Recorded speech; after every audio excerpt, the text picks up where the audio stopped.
Okay, testing 1, 2.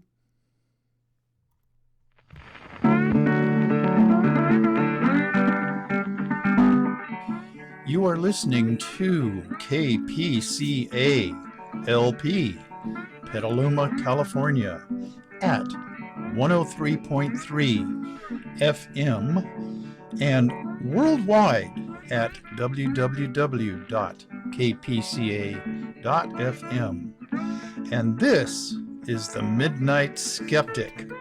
The views of the Midnight Skeptic are not, repeat, not necessarily the views of KPCA or any of its affiliates.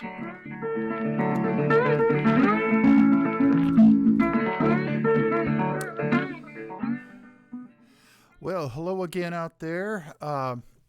This is, what is today?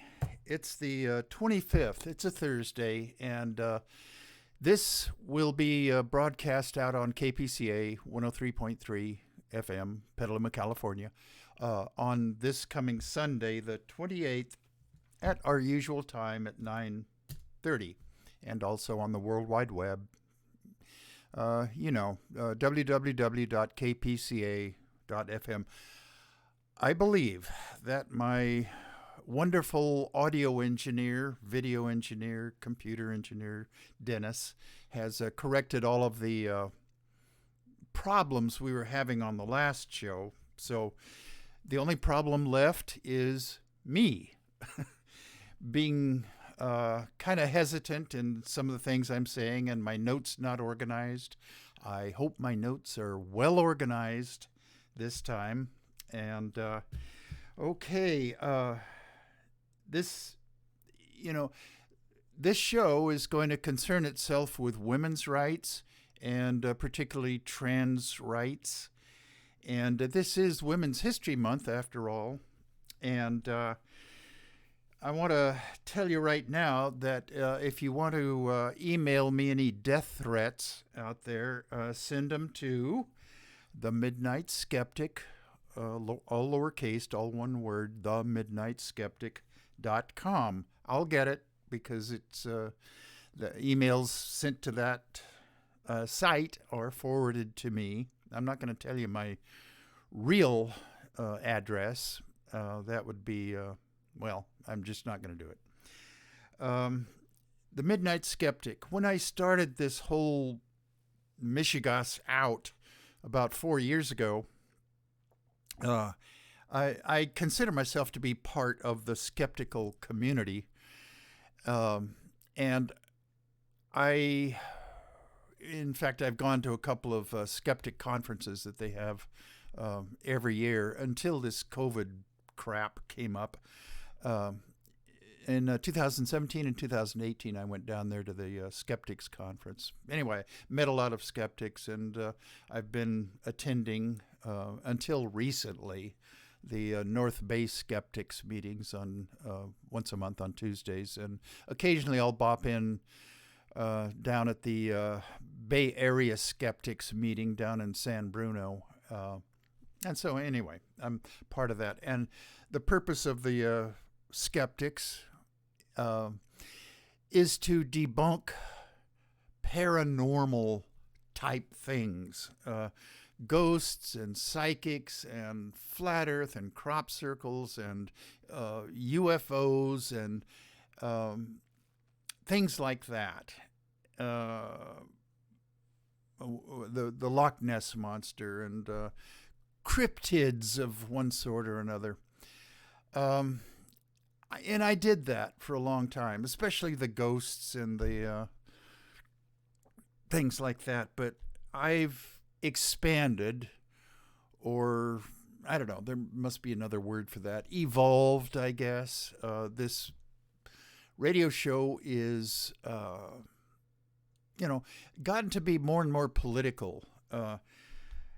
Mainly because the right wing in this country, Republicans and fundamentalist Christians, are so anti-science. And I consider myself to be a scientist of sorts. I was a meteorologist in the Navy and studied that after I got out of the Navy on the government's dime. And I never went into it because, well, there's an awful lot of math involved with that. I mean, way beyond calculus. And it's just not my thing. I became a history major and history and psychology major when I did go back to college after I got out of the Navy. And this was back in the late 60s. Anyhow, so that was an extremely brief history of the Midnight Skeptic. And 4 years ago, our PCA, Petaluma Community Access, decided that they would, instead of just their TV programs and recordings of the doings of the city councils of various local communities around here, which PCA did, they were going to start a radio show. And my son Dennis told me to go down to this initial meeting of people to put this thing together. And 90% of the relatively younger guys that showed up viewed themselves as potential DJs, which my son still is, by the way. His show is on KPCA 103.3 FM on Saturdays at noon. His radio persona is Captain Ed, and his show is called Call It Anything, and it's a jazz fusion show. Give it a listen. You never know what you're going to hear when you tune into Saturdays KPCA at noon. Anyway, so I'm going to do my shout-outs now, and I've been told by people that critique the show now and then that I should cut down the time, and I've already blown a lot of time on this particular show, but here we go. The Fishers, I'm doing the Sonora crowd first. The Fishers, Bob and Sandy and Brad and Martha, Martha the nurse, take care of yourself. Darrell, Judy, Leo, that's short for Leonidas, and Rosamalia Negrete Lopez down in Mexico City. She was at one point a Sonora denizen and went to 8th grade up there along with me and Fisher. Tim and Julie over in Fairfield. And Dave and Rosie, Sacramento, Stan and Kathy Gustafson. He listens in now and then. They're down in Pacifica. And Art Kutznet, Mickey Huff, godfather of Project Censored, who, by the way, also has a show on KPCA here. He's on Wednesdays, I believe, at 3 o'clock. 103.3 talks about news and censorship, and that's his thing. And he's a history professor over at Diablo Valley. Karina Hilliard, my favorite snake lady. Nelson and Alice Lydell, Dave Rubin, Dr. Dave Rubin, and then Geraldine Goldfinger out in Long Island. Okay, that's the shout-outs. All right. I got onto this website. I'm not sure if you'd call it a website. It's a site where people discuss things, supposedly in a well thought out, measured way. Well, sometimes it's not that way. The site is called Science Doesn't Care What You Believe. Okay, science doesn't care what you believe, and it's supposedly a site for scientific controversies, such as they are. And it's a characteristic of science that science is always questioned. There are no absolute truths in science. As soon as some experiment comes along that debunks some scientific thought, well, okay, the scientific thought changes. I mean, that's the nature of science. Unlike religion, which is etched in stone and never changing, and everything is black and white. There are no subtleties and no gray areas. Okay, and I am a scientific-minded type of guy. Okay. Anyway, I got onto this site, Science Doesn't Care What You Believe, and then this thread was going on about the pro-life people. Okay. Which, in my thinking, is anti-abortion. Worse, anti-female choice. And females should be in total control of their own bodies, and there should be no laws restricting that in any way. Okay. Well, this one girl, I'm not sure. She may be an adult woman, but anyway, a female wrote this piece, and it was so good that I want to, I've paraphrased it a little bit, but it's her writing. Her name is Kay Lyman. That's all I'm going to say. I mean, I don't want her to be flooded with a bunch of trolls, but anyway, here's what she says. Here's the thing, guys, and I guess here she assumes that all pro-lifers are guys. Well, we aren't. It's a mixture. Anyway, here's the thing, guys. It doesn't matter when life begins. Well, the fertilization of an egg in the female womb, that's typically when people say life begins. Well, a sperm is a living thing. A female egg is a living thing. When when the sperm fertilizes the eggs, well, we got ourselves a blastocyst. I think that's the correct term. Anyway, it doesn't matter when life begins. It doesn't matter whether a fetus is a human being or not. The entire argument is a red herring, a distraction, a subjective and unwinnable argument that could not matter less. Hear, hear. It doesn't matter whether we're talking about a fertilized egg or a fetus or a baby or a 5-year-old or a Nobel Prize-winning pediatric oncologist. Nobody and no government has the right to hijack your body. Yes, that's exactly what anti-abortion laws are doing. Nobody and no government has the right to hijack your body, male or female for that matter, but these anti-abortion laws are targeting women. Nobody and no government has the right to hijack your body against your will, even to save their life or the life of another person. That's it. That's the argument. You cannot be forced to donate blood or marrow or organs, even though thousands every year are on waiting lists. They cannot even harvest your organs after your death without your explicit written permission.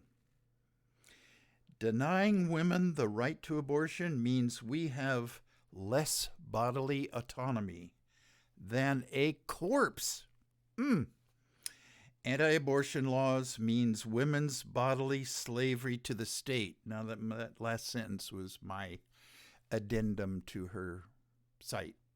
Okay, this thing about when life begins is, in fact, a red herring about this whole thing. So, enough about that. Okay, I just have to include this, even though it's not directly on point. Do you all remember when Trump, the whiner, okay, I'm going to try not to mention his name anymore. He's the orange sociopath and will always be that in my mind. Excuse me, coffee break. Okay.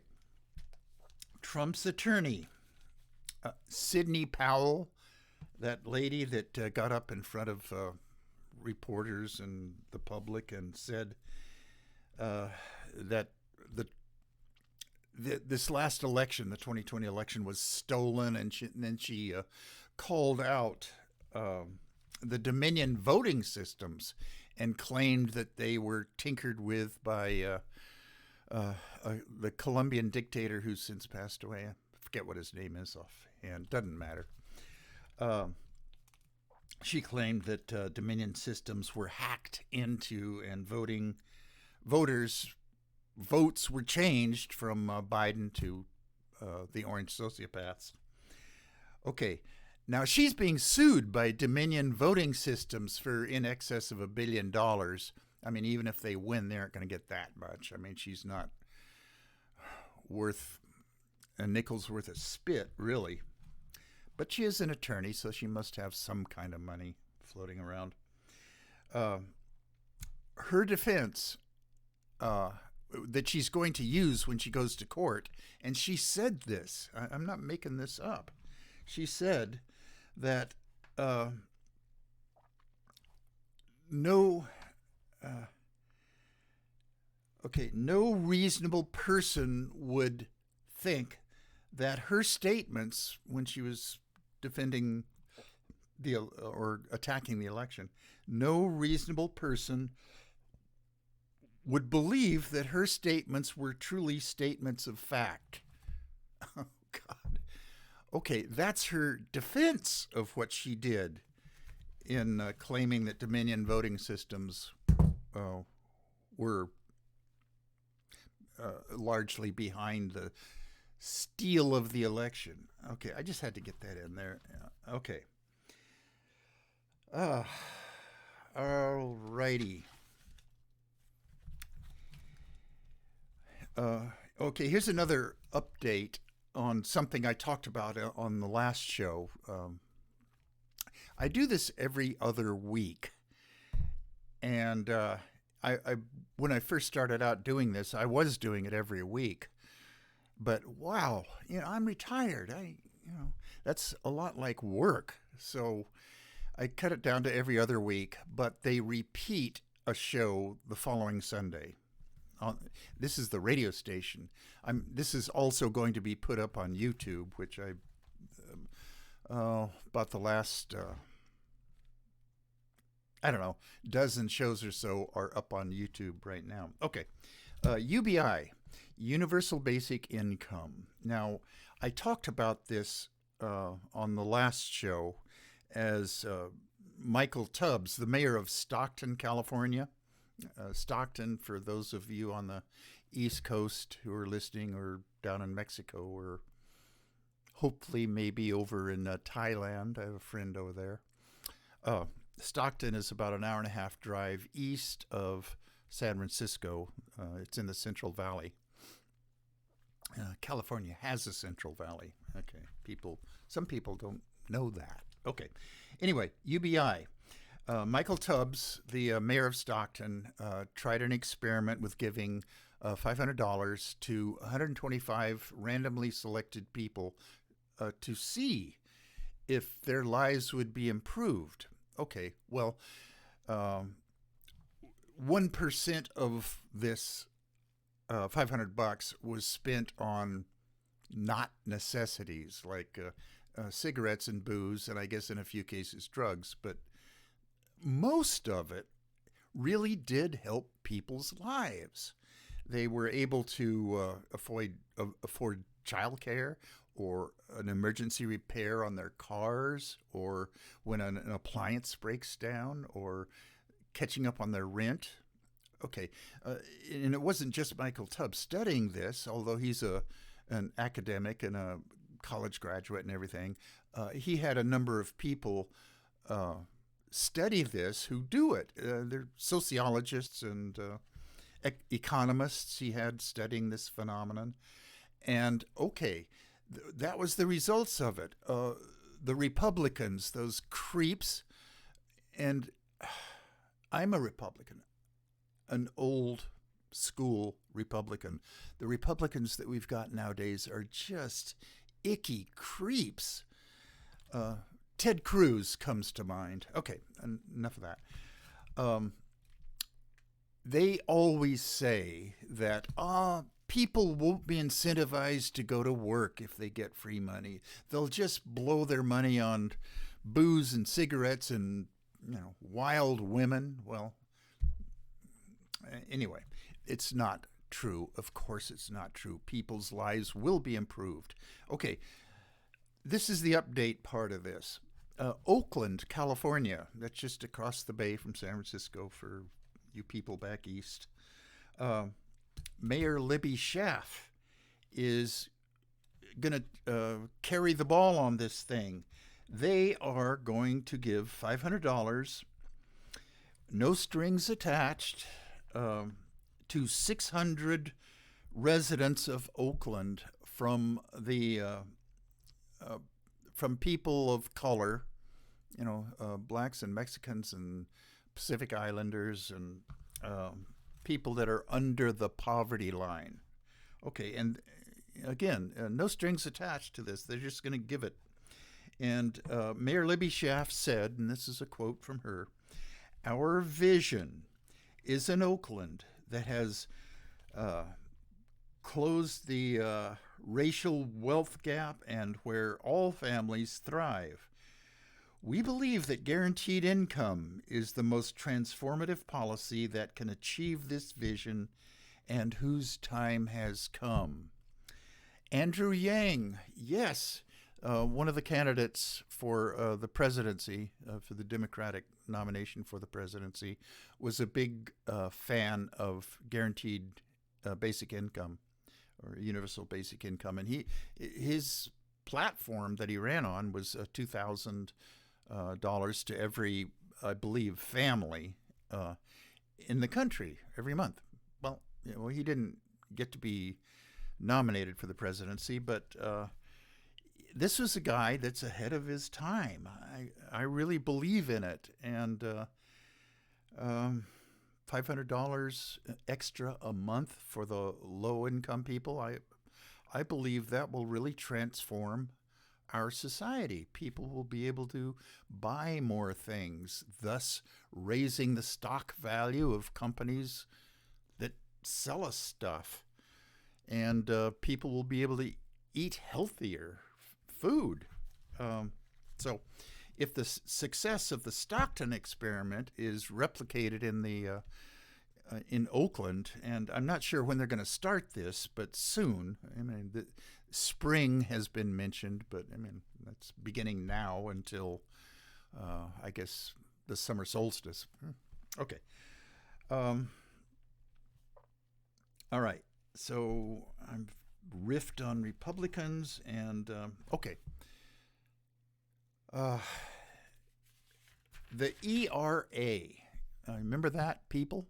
The Equal Rights Amendment. The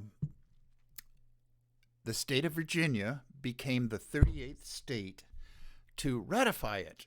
And this was like a year ago, or let's see, when was it? I promised myself that I would organize my notes a little better than I have. Anyway, recently, the state of Virginia passed or ratified the Equal Rights Amendment. It became the 38th state. Now, that's 3/4 of the states.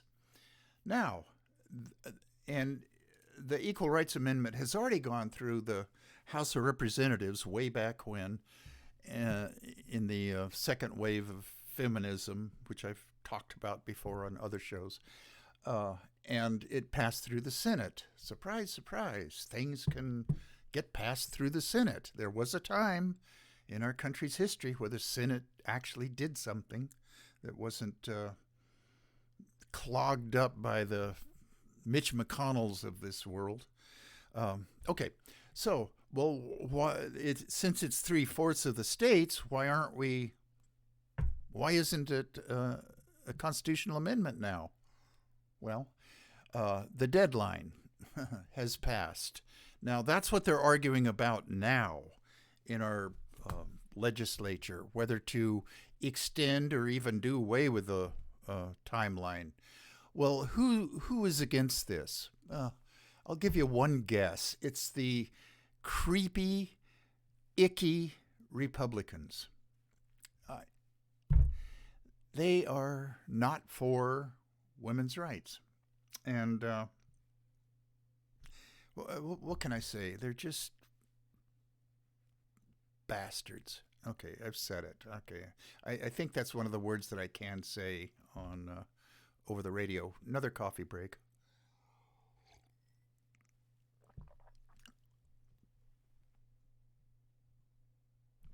Okay, that was the time check. Okay.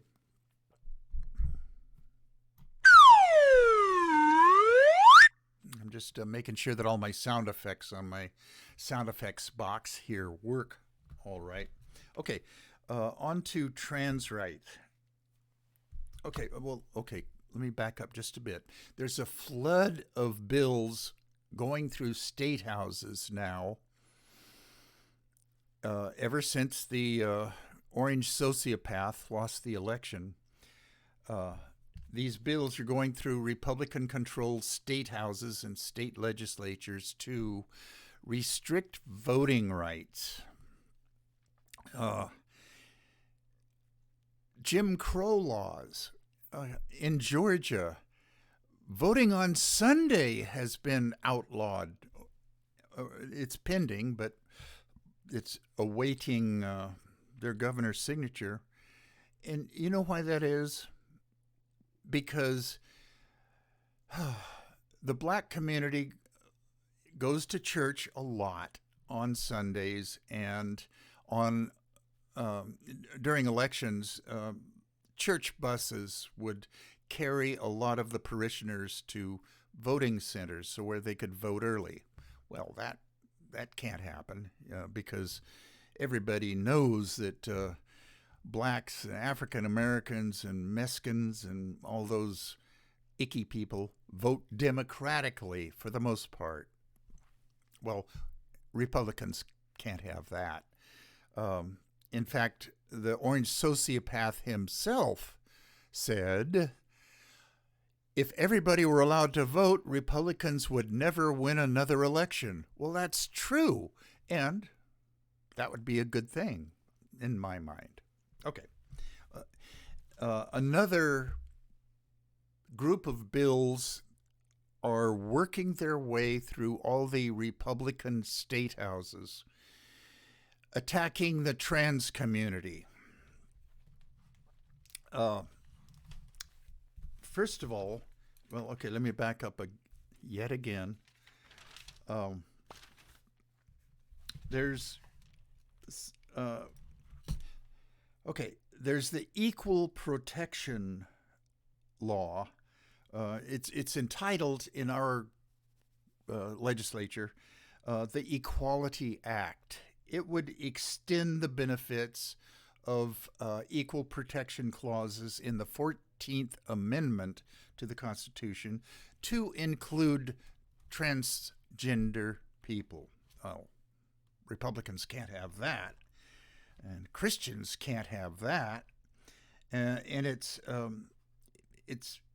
H.R. 5 is a proposed law that's already passed through the House that would accomplish this.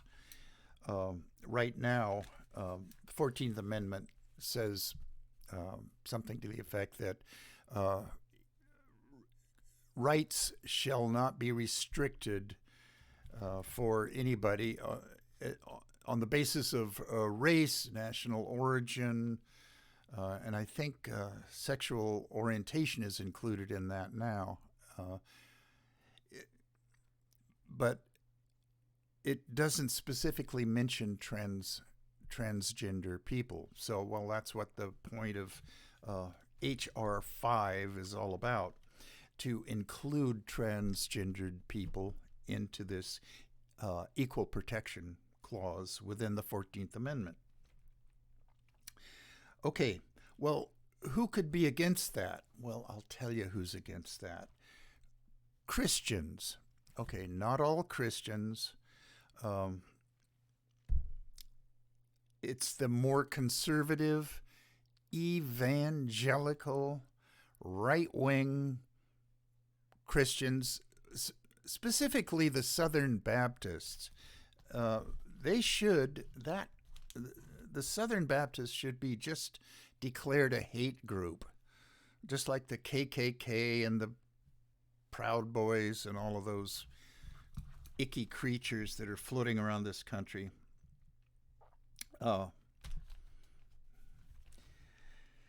So anyway, that's, and the organization that has written up the what's the word I'm looking for? The template for these laws that are being introduced into the state houses, Republican-controlled state houses. It was made up by this organization called the ADF, Alliance Defending Freedom. And it was started in 1993 when there were a lot of liberalizing and progressivizing trends in this country. Okay, it was 35 Christian leaders. James Dobson, Focus on the Family, was one of them. And they organized specifically to introduce right-wing Christian-type family-friendly bills. And one thing I hate about the right-wing Christians is they've co-opted the word family into their lexicon of hatred.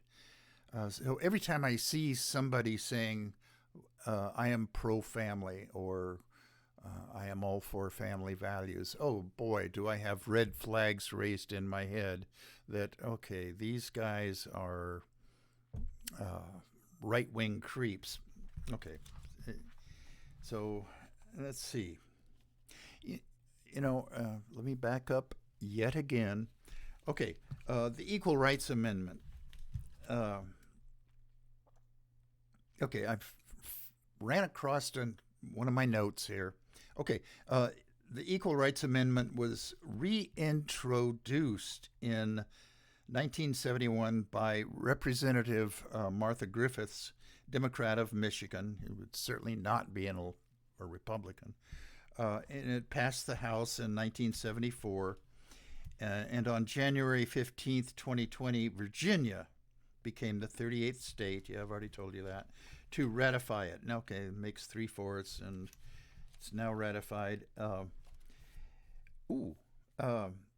RBG, the notorious RBG, may she rest in peace.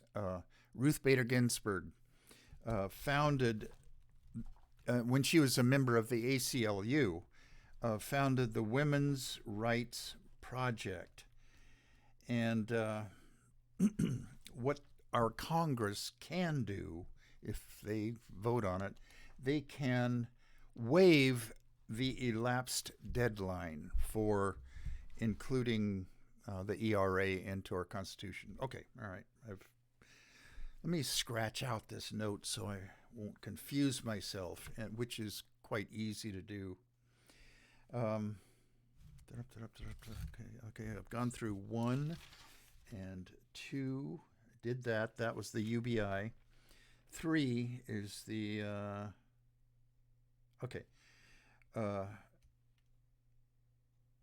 23 states have bills in the Republican legislatures targeting the rights, dignity of transgender people. All are Republican sponsored. 3 anti-trans bills have been introduced in Florida, in the Florida legislature, Republican controlled, of course. One of these 3 bills, would imprison doctors for providing life-saving care, which is gender-affirming care through either surgery or hormonal care for trans youth, and banning trans youth from school sports. Okay, that's subject I'm going to be talking a bit more in depth. Okay, how much in depth? I got to look at my time again. Okay, I'm okay. That's number 3. There's an article about it's posted on the ACLU's website. 4 myths about trans athletes debunked. Okay, so that's what I'm going to go into right now. Let me point out 2 states specifically that are extremely down on trans females in sports. Idaho, House Bill 500,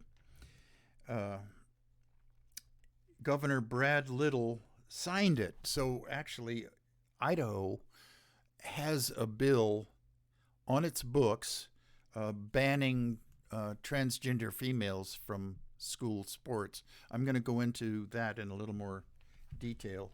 And then in Arkansas, the title of this bill going through their Republican-controlled state house is the Fairness in Women's Sports Act, Senate Bill 354 in Arkansas.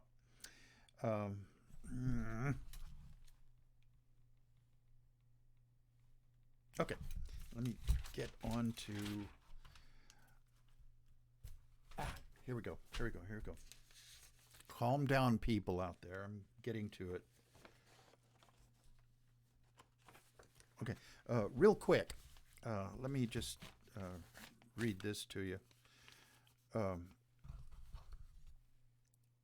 A sweeping bill that would extend federal civil rights protections to LGBTQ people is a top priority of President Biden and Democrats in Congress. Yet, as the Equality Act heads to the Senate after winning House approval, its prospects seem bleak, Mitch McConnell type bleak, to a large extent because of opposition from conservative religious leaders. Oh, God. The public policy arm of the Southern Baptist Convention, the nation's largest Protestant denomination, they should be called a hate group, calls the act, quote, the most significant threat to religious liberty ever considered in the United States Congress. Bit of hyperbole there. The U.S. Conference of Catholic Bishops, another hate group, has assailed it as discriminating against people of faith. Oh, God. Okay, all right, enough of that. That's the extension of equal rights protection into the 14th Amendment. That's what that was all about. Okay, back to... oh,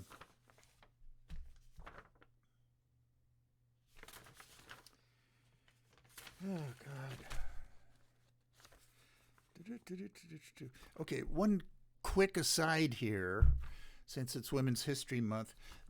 The nation of Turkey has pulled out of the Istanbul Convention on Violence Against Women.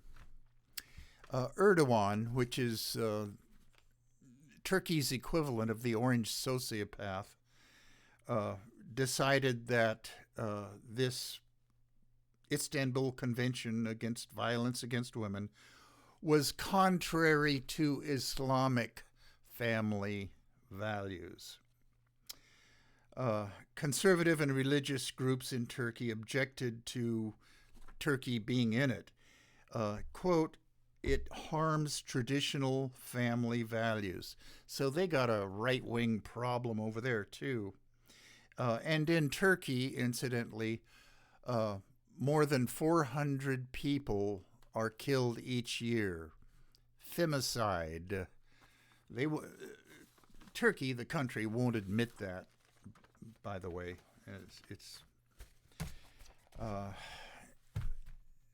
just a quick aside about Islamic misogyny.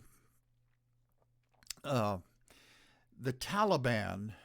Now, not all Islamic people are sharing of the beliefs of the Taliban. The Taliban, which is over in Afghanistan and Pakistan, are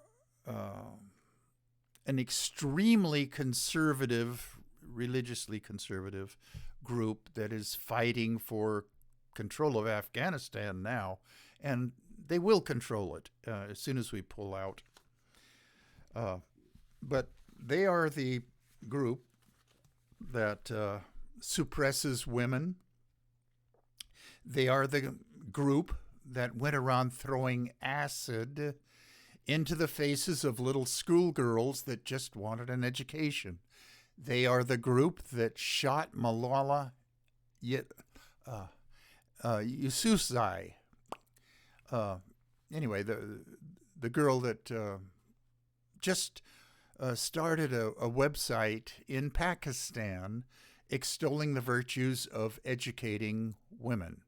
And they shot her for this. She survived and went on to win the Nobel Peace Prize. And she's living in England now, and I think she's out of college. But those are the creeps that probably will gain control in Afghanistan if we pull our troops out. That's a topic to be discussed. Anyhow, not every Islamic person is that conservative. I consider the Southern Baptists to be the American version of the Taliban over here. Okay. Transgender female athletes. Okay, and what I'm going to say here is from the New England Journal of Medicine, a long article in 2019, and also from the journal Annals of Internal Medicine, also from 2019. Although the detailed mechanisms are unknown, and down at the molecular level, there is a medical consensus that there is a significant biologic component underlying gender identity. And I've talked about her book before on previous shows. Please go out and buy a copy of a book called The End of Gender by Dr. Deborah So. That book will answer a lot of your questions from a scientific perspective, not a religious perspective. And she's also a very good writer and can be quite funny. She's started out as a neuroscientist, and she has her PhD in sexology branch of neuroscience. And she had to leave her academic field because of the politically correct people from the left dumping on her. She's liberal herself, but not overly. She's a scientist first and foremost. Okay, enough about that. Please get that book. Okay, gender is an imprecise term. It is sometimes used interchangeably with sex, and sometimes used as shorthand for gender identity, and sometimes used as shorthand for gender roles and gender expression. Those terms are not the same thing. Gender roles are behaviors, attitudes, and personality traits that society in a given culture and historical period considers typical for males or females. Pink has become the color for little girls, blue for little boys. It didn't always used to be that way. Back in the 1800s, pink was the color of males and blue for females. These things change around. long hair for females and wearing dresses for females. Those are all societal markers for gender. Okay, but they are not fixed. Okay, gender identity does not refer to a socially set contingent. I don't know. I don't know why I wrote it down this way. Okay, gender identity, the term, does not refer to a socially set contingent behaviors and so on and so on. It is largely a biological phenomenon. That is gender identity, how you feel about yourself internally, which largely has to do with the amount of testosterone that you are exposed to in utero. Okay, and both this New England Journal of Medicine article and the Annals of Internal Medicine article, and also Dr. Deborah So's book, all are in agreement with this. Gender identity is largely a biological phenomenon. Gender expression is how a person communicates gender identity to others with hair length, types of clothes you wear, and so on and so on. Okay, time check. We're okay. We're okay. Hang on. Don't panic. Biological sex, the term, is likewise a very imprecise term that encompasses several biological attributes, including sex chromosomes, certain genes, gonads, sex hormone levels, internal and external genitalia, and a gender identity. Now, if you were to ask a conservative, stupid-ass Christian, what makes a boy and a girl? Okay, I'm going to try to imitate a Southern Baptist. If you got a pee-pee between your legs, then you a boy. If you got a wooey between your legs, then you a girl. God don't make no mistakes. You got one or the other. Okay, that's how most conservative Christians think about it. There are no gray areas in Christianity. There are no subtleties in Christianity. The Bible is not a metaphor. It is the literal truth. Yeah, okay, enough of that. If I've pissed off any Christians out there, well, tough. Okay, and here's the deal. Before puberty, boys and girls have the same levels of circulating testosterone. Now, the onset of puberty itself varies. With girls, they tend to go into puberty a little bit earlier than boys do. They start off at around 9 or 10, and puberty ends for them around 14 or thereabouts. With boys, it's a little bit later, age 10 to 16, let's say.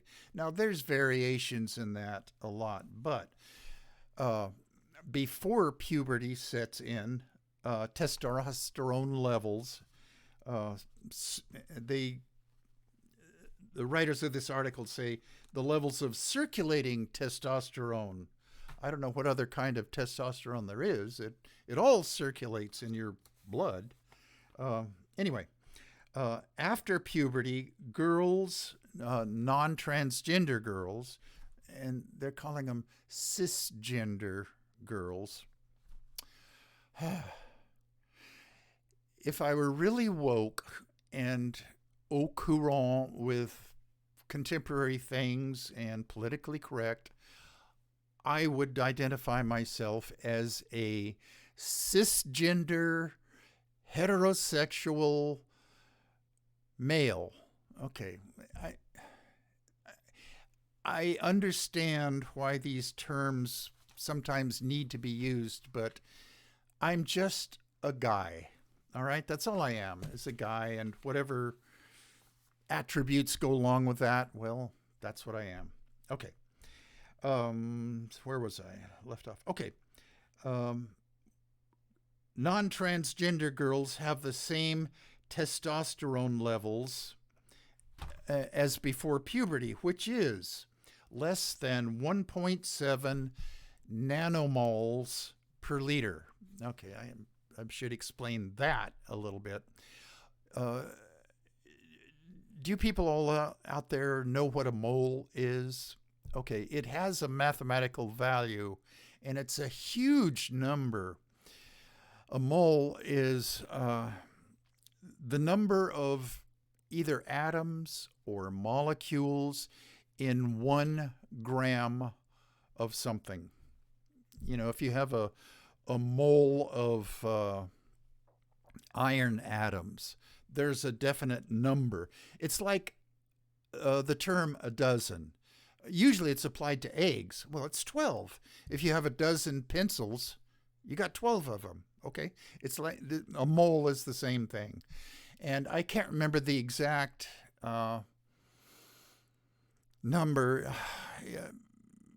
Correct me if I'm wrong. Please, people, just email me if I'm wrong, and I probably am. 3.127 times 10 to the 23rd. It's a huge number. Anyway, that's what a mole is. Okay. Girls pre-puberty and girls, cis girls after puberty, they still have 1.7 nanomoles per liter of blood we're talking about here. And boys typically, after puberty sets in, anywhere from 9 to 35 nanomoles per liter. And that's from the Endocrine Society Guide. It's not just a made-up number here. Okay. And the medical consensus is that testosterone is the primary known driver of athletic performance between elite women athletes and male athletes. Okay. So, testosterone equals male muscle mass, bone mass, secondary sex characteristics, deepening of the voice, and blah, blah, blah, all of those things. Okay. 6 to 10% of women have a condition called polycystic ovary syndrome, PCOS, which can raise women's testosterone levels up to about 5 nanomoles per liter. Time check. Okay, I better hurry it up here. What I don't get to today, I will go back into on the next show. Some women have 46XY-DSD, and this is a group of conditions where a woman has XY chromosomes but are born with typically female external genitalia and are assigned female at birth by the birthing doctor or the nurse, whoever pulls the baby out and holds it up and says, "Congratulations, you have a little girl." And they are assigned female sex at birth, but at puberty will get a high testosterone level and secondary male characteristics. It's probably not a good thing for girls who were born with this condition to suddenly, get a beard and a low voice and start becoming muscle bound. Some individuals have complete androgen insensitivity syndrome. That is CAIS, where testosterone receptors on your cells, your cells, all sorts of cells in your body of different kinds, have little receptors on the outer what do you call it? The outer skin of the cell. Oh, uh,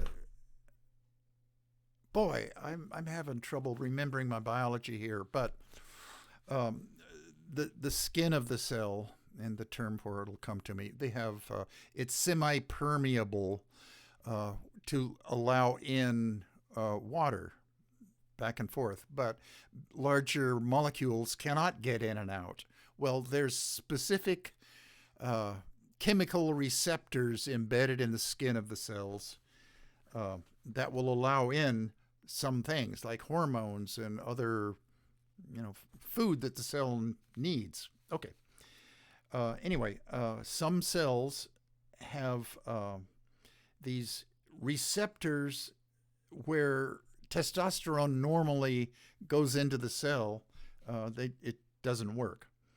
And individuals who have this condition, women are generally okay because they don't need to be receptors of testosterone. However, the male fetuses who have this condition, CAIS, will be rather feminized.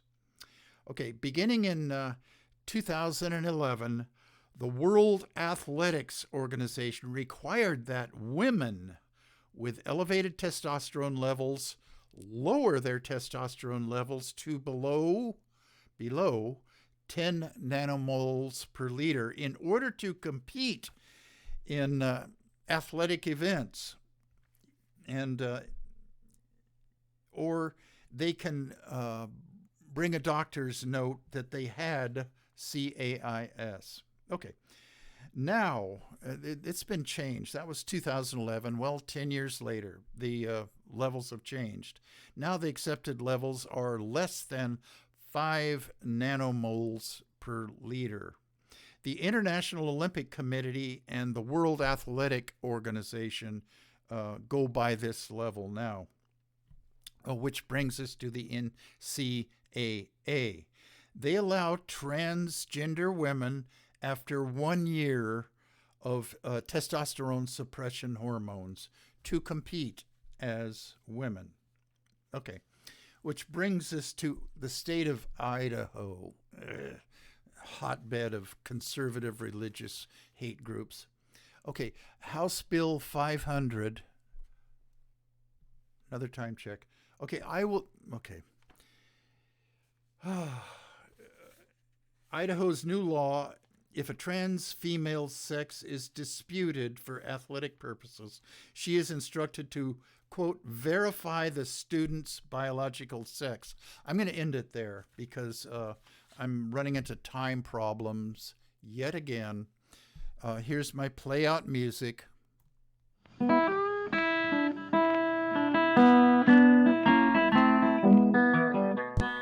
You have been listening to The Midnight Skeptic on KPCA LP, Petaluma, California. And we're at 103.3 on the FM dial and worldwide at www.kpca.fm. Support community radio at patreon.com/Petaluma Community Access. And remember, think critically, think logically, but live joyously, and most importantly, pet your cats.